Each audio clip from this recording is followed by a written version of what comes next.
Okay, everybody, it is 12:15. So I want to welcome you today to our North Central Washington MVP podcast.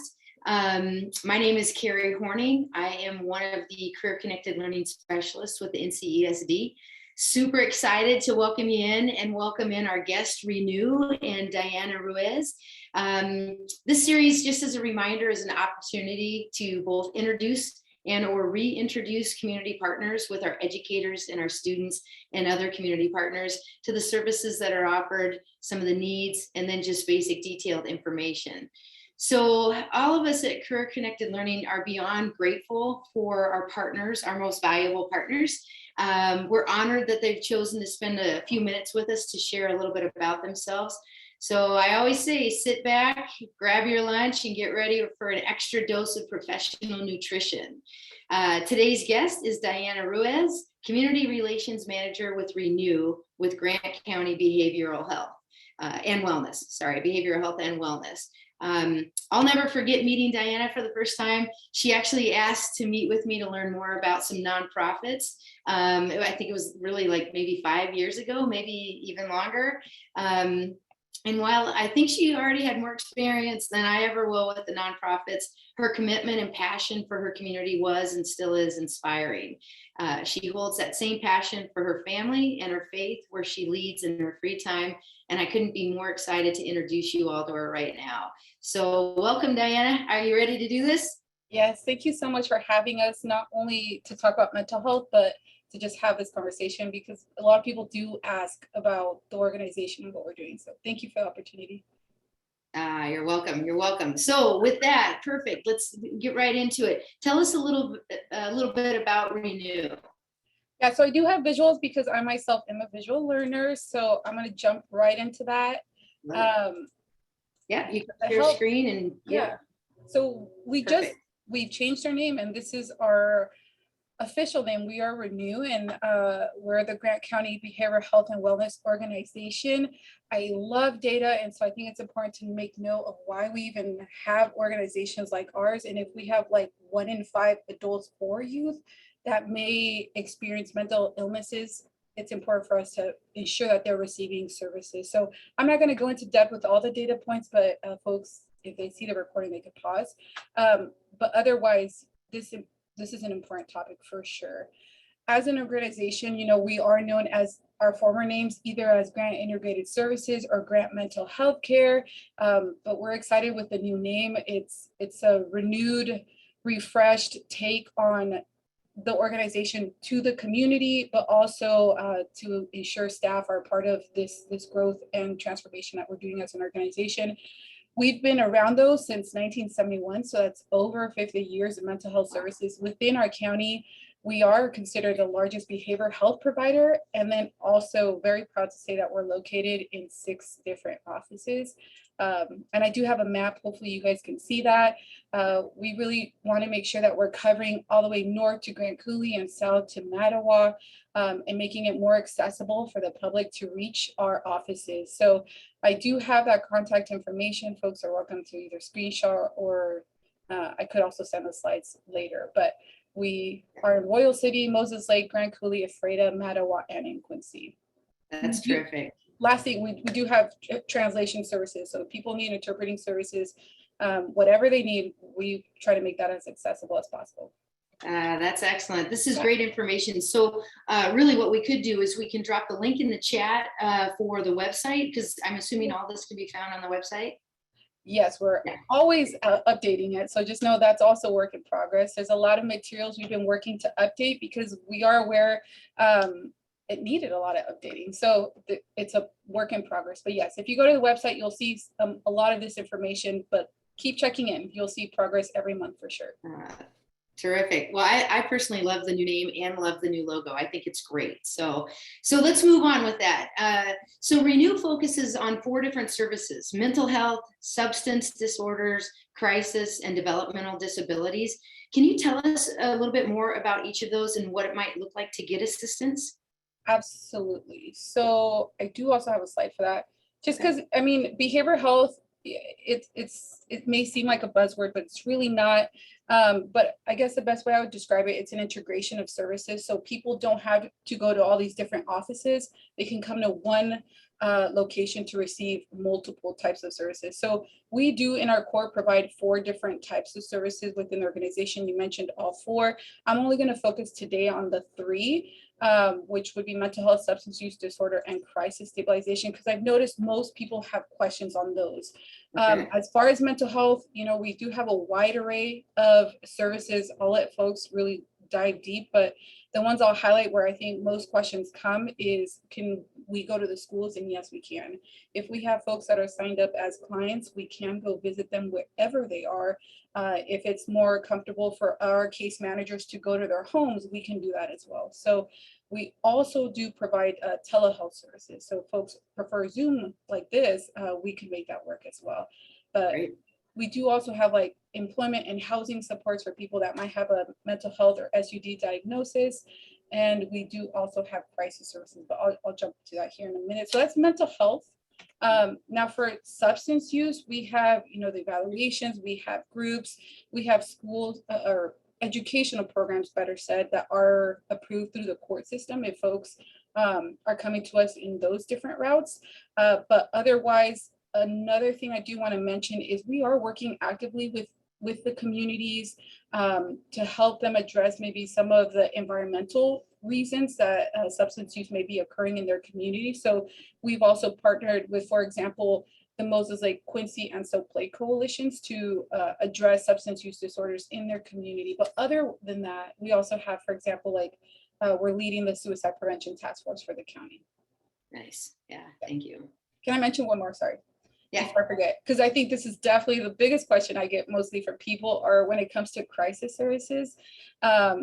I really liked having these 3 questions that are listed on the left, because folks really do care about their loved ones and they want to help. And so these are good guiding questions to help anybody really determine where to start. And so there are different ways to access our crisis services. By no means do they have to go to the hospital or have to call the police. It depends. And I think that's the only way to describe that. But if it's during office hours, we would encourage folks to call our main line, and I'll put that up here in a minute again, to call our main line and ask for our on-call staff. Otherwise, we do have the 24/7 crisis line that eventually will trickle down to us depending on the severity of the issue. So be aware, yes, you can reach crisis services through the hospital, through the emergency department, through law enforcement or fire staff, if they're the ones that are there.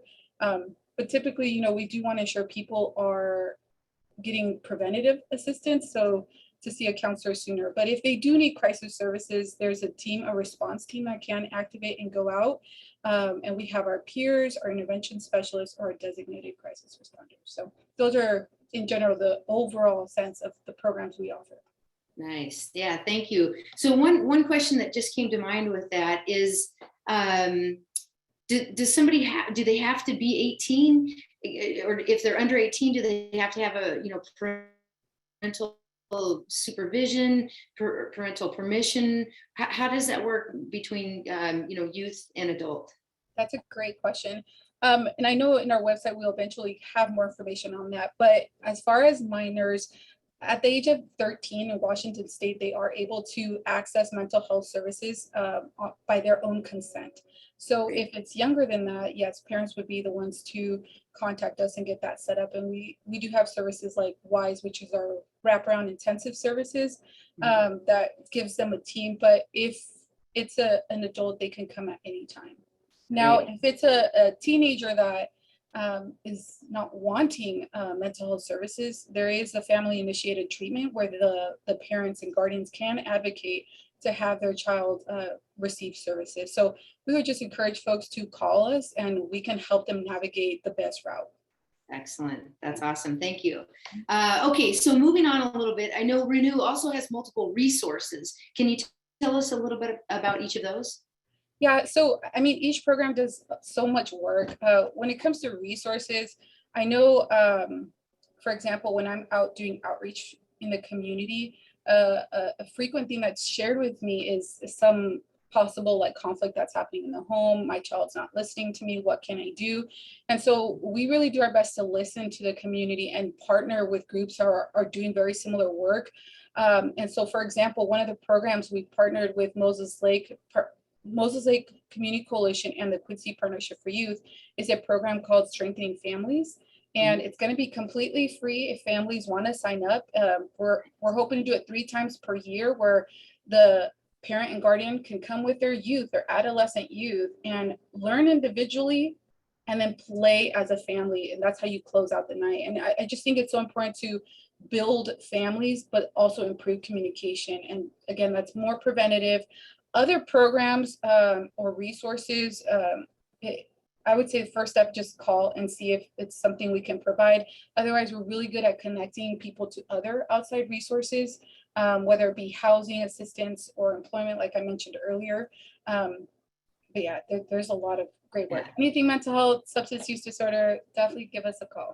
Okay. So, a lot of our, the intent of this, podcast, as I'll call it, is to really make those connections with our schools and business and community. But thinking specifically in schools as we're having this conversation, another question that just came up is, can a school counselor reach out to ReNEW, or does it have to come through the parent or guardian? No, absolutely. We want to be very good partners with our school districts. Frequently, they have reached out to our staff anyway.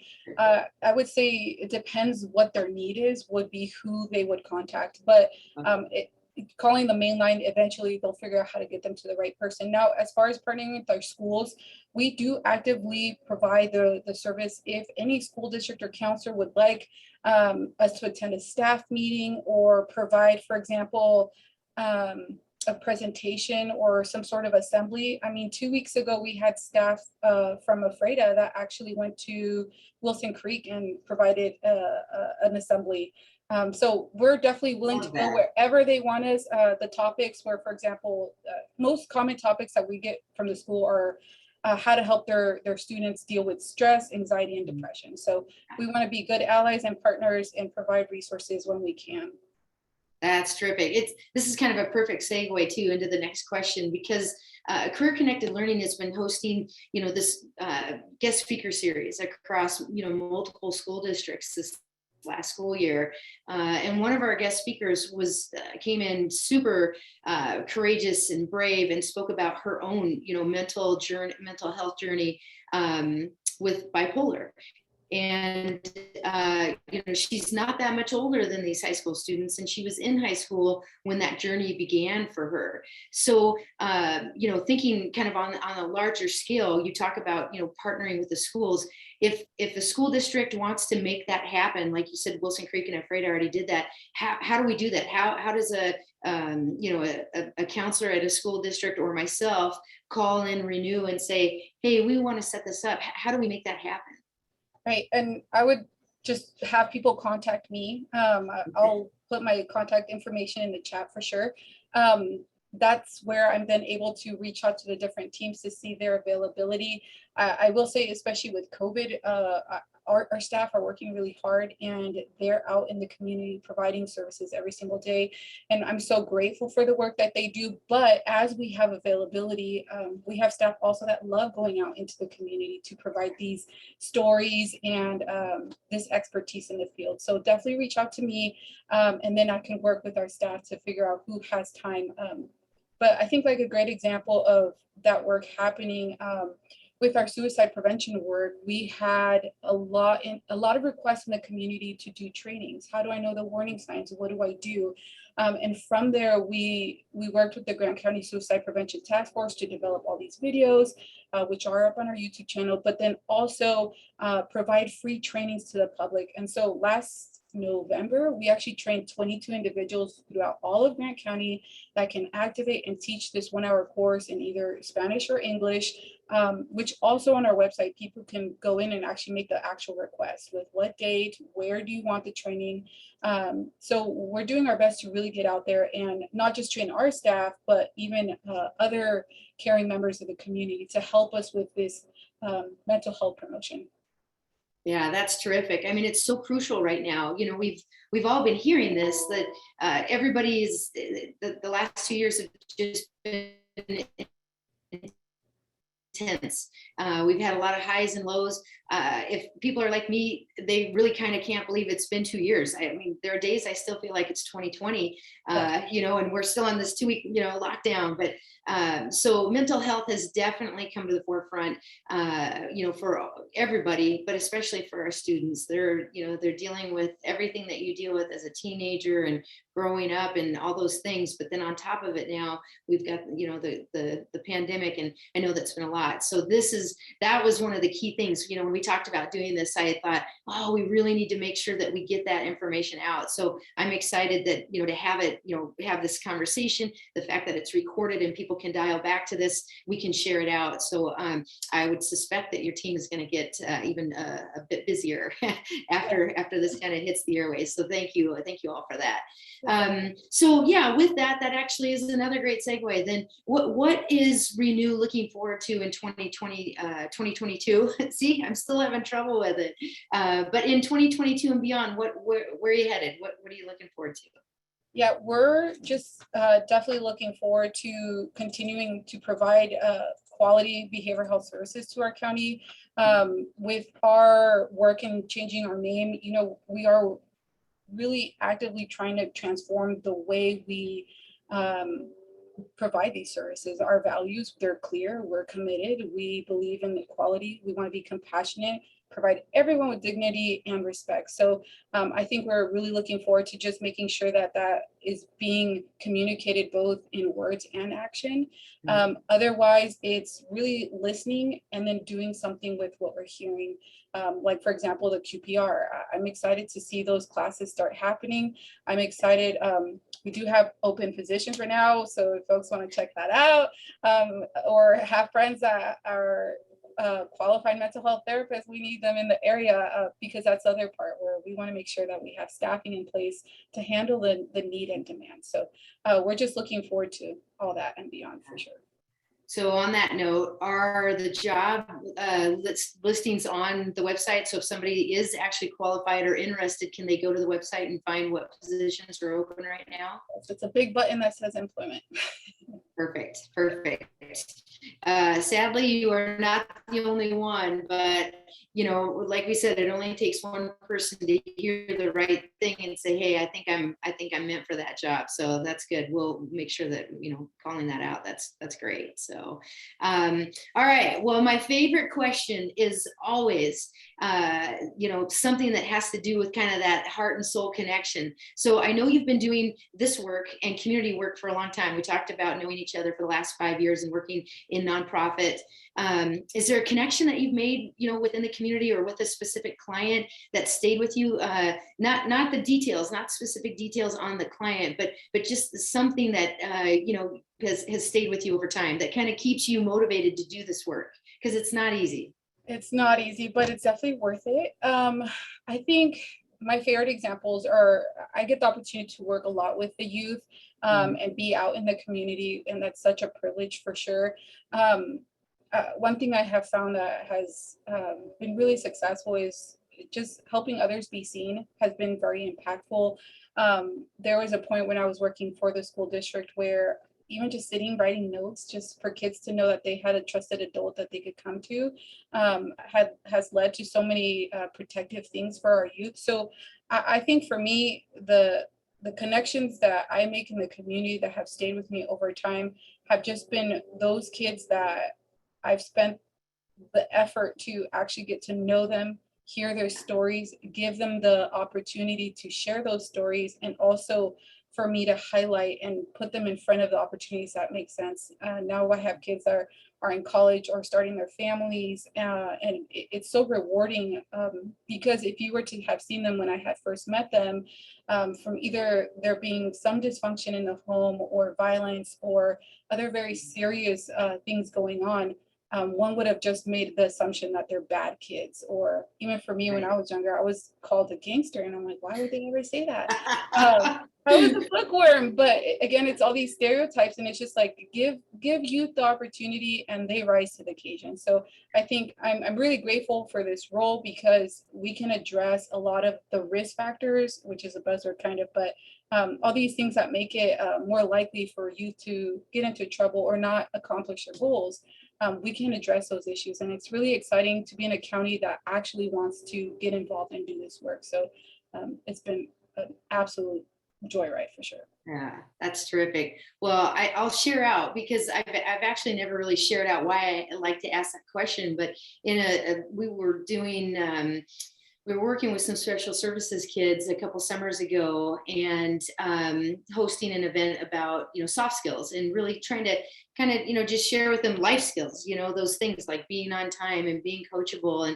And during the presentation, a young lady said, listen, and there was, I'm not going to say a stutter, but for sure hesitation. And she was nervous about sharing. And she said, I get really nervous, and it's hard for me. And she was somewhat tearing up. I mean, we were having some really great conversations and talking about some really great life skills. And I just shared with her a story about my interview for actually this position, how I did not feel like I did well, and I was super nervous. And then I just called it out and was honest about it. And, just being able to take that moment and share that, with her, another student. And, she asked me, can I give you a hug? And it's kind of those things, we're working every day with our kids and with our community, and you never know when just that one comment or that one vulnerability shared will make a difference in somebody's life. So, we appreciate all the work that you do, for sure. Thank you, and your team, for that. So we're kind of winding down. We've got, just maybe about, 8 or 9 minutes left. I want to make sure that we open it up for questions. But before I do that, is there anything else that you'd like to tell us about ReNEW that we haven't covered yet? Any other services, any, just any broader scope picture that we haven't had a chance to get to yet? Just a reminder, again, we're in 6 different locations. So we want to be part of each of those communities and beyond. We know there are gaps in services. So I think just opening up lines of communication, we want to hear ways we can improve. We want to hear other people's ideas, but we also want to be really good partners. So we just hope that we make people feel heard and just welcome to the organization at any time. Perfect. Well, how about this? If you can, if it's easily accessible, pop up that graphic on the share screen again that have your locations and your contact numbers. And then let me just do this. Are there any questions from our audience out there, from the crowd, that we can cover for you right now? And sometimes we get some in chat. Sometimes, you can unmute yourself and just ask straight up. But anyone out there have any kind of questions for Diana today? I just have a comment. So I'm from Big Bend Community College, and it would be great to have you or some of your folks come and give a presentation here.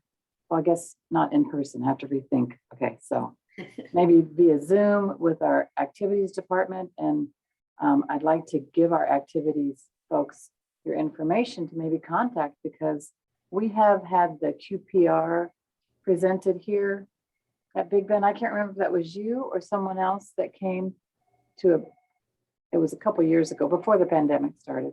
But anyway, I just think it'd be great, because a lot of our students are at that fragile time where they're transitioning and at risk for substance use disorders. And I think it'd be great information to share.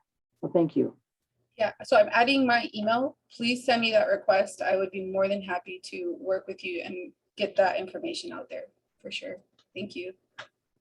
And I'm sure it was Miss Bernadette who probably gave the QPR training, who's also on this call. She was holding the fort for our county for such a long time. So I'm very happy that we now have a team working on this topic. Yeah, thank you for jumping in too. I definitely want to make it clear as well. If for some reason you don't have access, to the internet, or aren't seeing Diana's information, you can always reach out to me as well, Carrie Horning, with NCESD 171, or Carrie, CARIH, at ncesd.org, and I can definitely direct you on that as well. And I too, I'll be getting in touch with you very soon so that we can get some of those counselors into the schools to be talking about, mental health. I think we hear a lot about let's normalize that.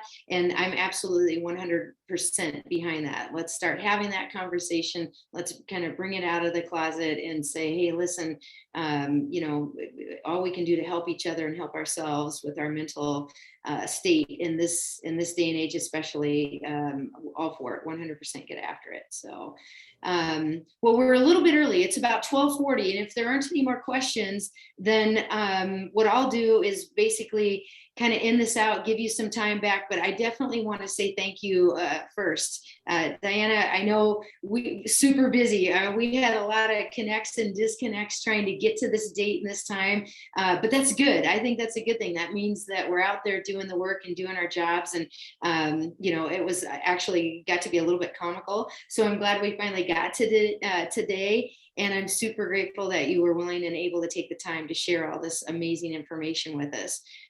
So yeah, if there aren't any other comments or questions, then we'll cut it a little bit early and give you back 4 minutes of your day.